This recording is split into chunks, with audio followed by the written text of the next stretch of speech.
Roberto, ¿hay alguna novedad respecto de incentivos por parte del Estado en cuanto a promocionar el cine nacional? Mira, es decir, mi máximo objetivo es reforzar eso.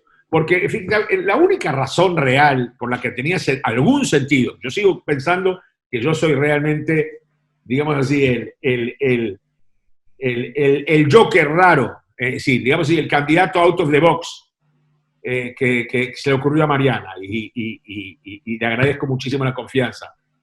Pero si hay alguna razón objetiva por la cual justifique mi nombramiento, es mi experiencia internacional.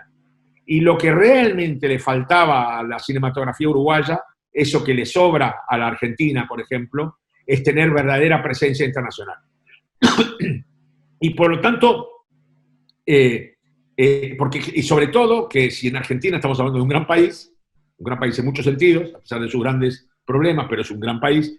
Uruguay además tiene un pequeño mercado, es decir, tiene y tradicionalmente Uruguay ha sido un exportador de talentos, sin empezando por Gardel, por más que esto caliente a alguien en Argentina, pero pasando por Julio Sosa, Susi Leiva, Telecataplum, cuántas cosas de teatro que han ido de Uruguay para allá, pero sí, en principio Argentina ha sido el gran escenario que ha permitido que madure y que estalle el mejor talento uruguayo.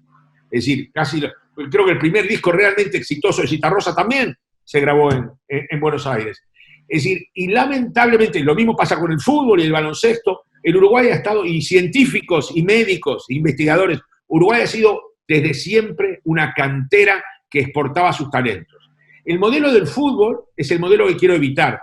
Y yo que soy futbolero y admiro a los jugadores uruguayos de la selección uruguaya que juega afuera, lo lamentable es que si cuando en la época de Roberto y mía, de chiquitos, cuando la Liga Uruguaya era maravillosa y equipos como Peñarol y Nacional competían en el mundo de verdad, es decir, hay un modelo que se entiende, que se impuso en Uruguay, que es el de sacar estrellas jovencitas, exportarlas, hacer un gran negocio de exportación de talentos y luego tener una liga mucho más limitada.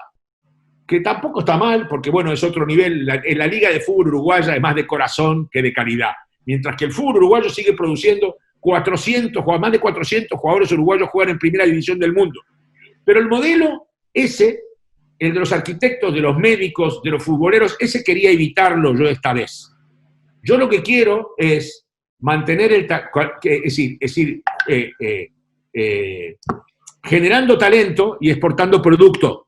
En lugar de generar los talentos y exportarlos, y que venga mañana Netflix y demás y se lo lleve, como un poco ha pasado con Álvaro Brechner y con Fede Álvarez.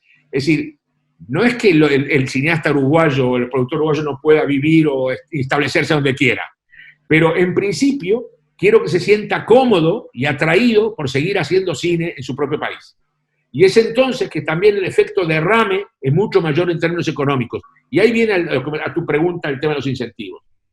Yo creo que este gobierno se ha dejado convencer, se ha convencido de que tiene que comprometerse con la industria. Yo no entro en cuestiones políticas ni ideológicas, simplemente digo, este gobierno está comprometido y está convencido que es una buena idea apoyar a la industria audiovisual uruguaya precisamente por el efecto derrame que tiene. Primero, porque mejora la marca país, porque genera cultura, porque genera creatividad, por todo eso, es decir, por todas esas cosas que le interesa a un Estado tener y representar.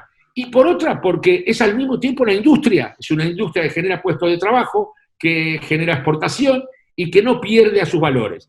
Pero no solo eso, incluso incide en aspectos que en principio no tienen nada que ver, incide en turismo. Es decir, cuando se rueda aquí, la gente luego viene a visitar el país que ha conocido a través de las películas. Y eso ha pasado también con Argentina, obviamente, y con Brasil ni que hablar desde los años 40. Y eso es lo que no se había conseguido en la estrategia turística uruguaya, donde en realidad vendemos una temporada de un mes y medio en las playas. Cuando tenemos un país con una variedad de paisajes, locaciones y opciones para cine y para visitar y pasárselo muy bien. Tenemos un potencial de turismo rural extraordinario, de turismo histórico, de turismo ecológico, y todo eso el cine puede ponerlo en evidencia. Luego, respecto a las otras formas de arte, que normalmente mueven menos dinero, cuando el cine crece y hay muchísima actividad en la industria, absorbe también el talento del teatro, de las artes visuales, de la música, de la danza, es decir, ni que hablar de una cantidad de oficios que en principio no son específicamente oficios asociados a la cultura, pero que sirven por su calidad artesanal y por las necesidades que vienen a resolver. Por lo tanto, el cine es un multiplicador de cultura, de economía, de imagen. Es decir, es probablemente la industria cultural que tiene más impacto y más utilidad para sí misma, para todo el país y para las otras formas de cultura. Y eso el gobierno no entiende, pues a pesar de la crisis brutal que estamos viviendo de un lado y del otro lado del río, la crisis es brutal, porque así la pérdida de capital es indudable. Sin embargo, es inteligente invertir y apoyar más a esta industria porque efectivamente tiene un impacto multiplicador y además anima, genera, es una industria que hace buen rollo, como dicen los gallegos. Es decir, anima a la gente cuando se ve representada de una manera creativa e inteligente. Es decir, es una industria motivadora para los que actúan dentro de ella y para los que están alrededor y la disfrutan. Por lo tanto, y ahora, al grano de lo que me preguntaste. Ya dije, estamos buscando un apoyo al cine con 3 grandes líneas. Una ya existe, la línea de fomento que este gobierno, en contra de lo que podían pensar otros, va a seguir apoyando y, según me consta por las posiciones de Mariana Weinstein, de mi superiora, como directora del Departamento de Cultura, se van a incrementar. Quiere decir que la participación del Estado, el apoyo del Estado va a aumentar. No solo que no se va a reducir, sino que va a aumentar. Eso número 1. Número 2 es porque se está renovando un plan nuevo, que es el de cash rebate, que es el que permite devoluciones en cash de inversiones que se hacen en 2 líneas. En inversiones extranjeras que ruedan en Uruguay y en inversiones extranjeras que establecen coproducciones con producciones uruguayas. Y en algún momento estamos considerando opciones para incentivar la inversión directa privada en la industria audiovisual, en las productoras independientes uruguayas, y bueno, y vamos a ir avanzando en esa dirección. De manera pregunto para entender el término, el cash rebate, ¿te devuelven en dinero? ¿Cómo funciona? Te devuelven una parte importante del dinero, puede llegar a ser un 30% o un 35%. Tiene unos topes y estamos estudiando ahora de subir esos topes para poder hacer mayores devoluciones a los inversores que las que se han ofrecido este año. Quiere decir, el cash rebate, y además tiene la inmensa ventaja el cash rebate de que vos pagás, primero invierten y luego pagás vos. Es decir, el cash rebate es una devolución una vez que la inversión está hecha. Por lo tanto, en principio, digamos que genera menos tensión, menos presión sobre economía y finanzas. Así que el cash rebate ahora, digamos, es un elemento muy, muy importante. Pero digo, hay más medidas que vienen. Tenemos una política de IVA cero.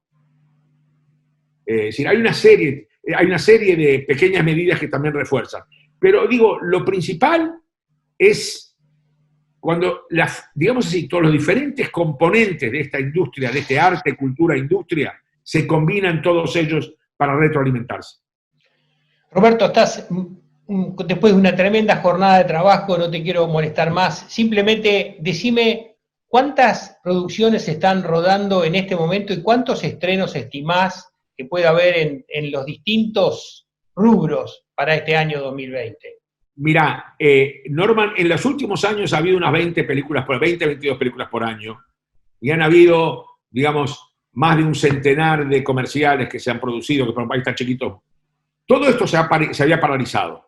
Ahora, gracias, y ahí está también el otro elemento que no mencionamos, y con eso cierro, el tercer elemento fundamental y que es puramente coyuntural, que está ayudando al estallido del audiovisual uruguayo, es el control del coronavirus. La curva uruguaya está permitiendo empezar a rodar.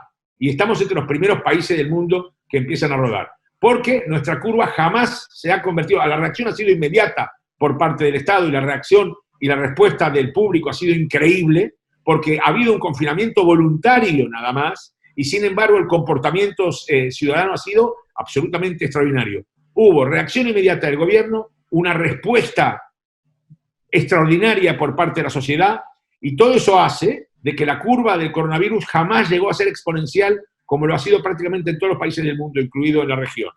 Y eso hace que hoy en día tenemos casos residuales, es decir, no está resuelto ni mucho menos, el virus sigue paseándose por el mundo, pero da la impresión, y ojalá la boca se me haga a un lado, que no vaya yo a aplicar aquí un mal de ojo, pero en principio da la impresión que los riesgos ahora son mínimos y se han aprobado unos protocolos estrictos y brillantes que además incluso generan más creatividad todavía, porque tenés que resolver todo tipo de problemas a distancia y en unas condiciones que son muchísimo más difíciles que las habituales. Todo esto, al fin y al cabo, juega a favor de hacer todo mejor. Entonces, ya estamos viendo, por ejemplo, desde abril ya se han rodado más de 50 comerciales y están en este momento, hay entre 7 y 10 películas que se están rodando. Roberto, muchas gracias. ¿Qué estabas escribiendo cuando te vino esta mochila? ¿Qué escribías? Estaba escribiendo dos cosas. Una es un tercer libro de ensayo y la otra, que todavía estoy haciendo, pero muy poquito porque no tengo tiempo, pero por lo menos hago un poquito todos los días, es una novela bastante basada en mi vida personal, pero con grandes márgenes de ficción. Roberto, muchas gracias por el rato que pasamos juntos. A ti, Roberto, un abrazo fuerte y bravo por el trabajo que haces. Gustas. Chau, chau. Chao.